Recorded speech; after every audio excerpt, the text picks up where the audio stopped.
Selamat sore. Ada pertanyaan yang menarik dari kebijakan terbaru pemerintah di bidang keimigrasian. Pada Perpres 92 tahun 2024 memangkas daftar negara BVK dari lebih dari 90 negara menjadi hanya 13. Langkah ini cukup berani dan patut diapresiasi. Namun dari 13 negara itu ada satu negara yang perlu kita cermati lebih dalam, yaitu negara Kolombia. Kenapa? Karena Kolombia masuk daftar berdasarkan prinsip resiprokal. Tapi apakah pertimbangan keamanannya sudah cukup? Di antara Desember 2023 hingga Januari 2024, aparat membongkar penyeludupan 5.900 gram narkotika dari jaringan internasional Amerika Kolombia di Bandara Soekarno-Hatta. Kasus ini terungkap 6 bulan sebelum Perpres 95 2024 ditandatangani. Pertanyaan ilmiah yang menjadi inti dari legal opinion yang akan saya presentasikan hari ini ialah dari latar belakang dan permasalahan. Perpres 95 2024 adalah pembaruan yang signifikan. Untuk pertama kali, prinsip resiprokal secara eksplisit masuk sebagai pertimbangan utama sebanding dengan keamanan negara, pariwisata, dan ekonomi. Secara prinsip, ini adalah yang benar. Kolombia masuk daftar karena sudah lebih dahulu memberi keuntungan bagi WNI. Resiprokalnya terpenuhi, tapi pasal 2 ayat 3 pada Perpres ini menyebutkan keamanan negara sebagai pertimbangan yang serta bukan di bawah resiprokal. Saya temukan ada 3 permasalahan hukum yang harus dikaji. Yang pertama, apakah dimensi keamanan Kolombia sudah dikaji secara cukup sebelum Perpres ini ditetapkan?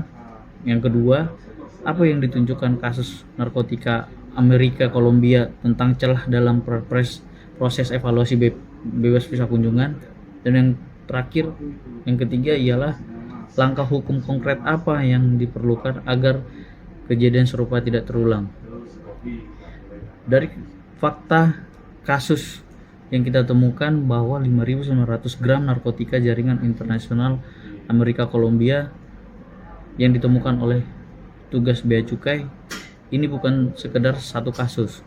Ini rangkaian 3 penindakan terorganisir dari jaringan yang sama. Diungkapkan bahwa tanggal 27 Desember 2023, paket dari California, Amerika yang ditolak di Inggris dikirim balik ke Indonesia. Penerima mengakui tidak pernah memesan. Tanggal 30 Desember 2023, 3 hari berselang pengiriman yang sama dengan identitas perusahaan fiktif luas di Pantai Indah Kapuk. Ini dinyatakan sebagai Bluetooth speaker. Dan tanggal 11 Januari 2024, paket langsung dari Kolombia, Amerika Selatan ke Jakarta Pusat. Ini dinyatakan sebagai mesin industri berisi 2.805 gram kokain cair. Total 2.900 gram narkotika, 2 WNI dan 1 warga negara Kolombia diamankan. Ancaman hukuman mati atau seumur hidup berdasarkan Undang-Undang Nomor 35 Tahun 2009. Taksiran dampak dari hasil pengamanan ini mampu menyelamatkan 15.000 jiwa, menghemat 23 miliar biaya rehabilitasi. Kasus ini diumumkan resmi pada Februari 2024. Perpres 95 2024 yang memasukkan Kolombia ditandatangani Agustus 2024. Jarak waktunya 6 bulan. Ini yang menjadi titik kritis dari sebuah analisa hukum. Saya memberikan beberapa analisa terkait dengan kasus ini. Yang pertama, apakah dimensi keamanan Kolombia sudah dikaji secara cukup? Berdasarkan prinsip due diligence dalam hukum administrasi negara, perbuatan kebijakan wajib melakukan kajian yang memadai sebelum mengambil keputusan yang berdampak pada keselamatan publik. Terdapat pada pasal 2 ayat 3 Perpres 1925 menyebutkan keamanan negara sebagai pertimbangan. tapi tidak ada mekanisme prosedural yang memastikan pertumbuhan ini benar-benar masuk dalam formal. Tidak ada bukti publik bahwa data kasus narkotika Kolombia yang sudah dimasukkan dalam perpres perumusan perpres ini. Kemudian Kolombia adalah penghasil dan jalur distribusi kokain terbesar di dunia menurut UNODC World Drugs Report 2023. Ini fakta global yang sudah diketahui, bukan kejutan. Dan analisis yang kedua, 3 celah sistematik yang terungkap dari kasus. Celah pertama, kondisi intelijen antar lembaga masih reaktif, bukan preventif. Kasus ini berhasil diungkap karena kewaspadaan petugas lapangan, bukan karena aliran data intelijen yang sudah sampai lebih awal ke tim perumus kebijakan. Yang kedua, ancaman datang lewat jalur pengiriman barang, bukan pintu masuk orang. Dengan adanya BVK, pintu masuk orang dari negara asal, jaringan justru ikut terbuka. Dan kemudian celah yang terakhir, tidak ada klausul review otomatis, tidak ada ketentuan yang memicu evaluasi ulang saat terjadi insiden kriminal serius yang melibatkan warga negara penerima BVK. Analisa ketiga, celah regulasi yang mendesak ditandatangani. Berdasarkan teori hukum responsif Nonet dan Zelznik 1978, hukum harus merespon fakta lapangan secara dinamis.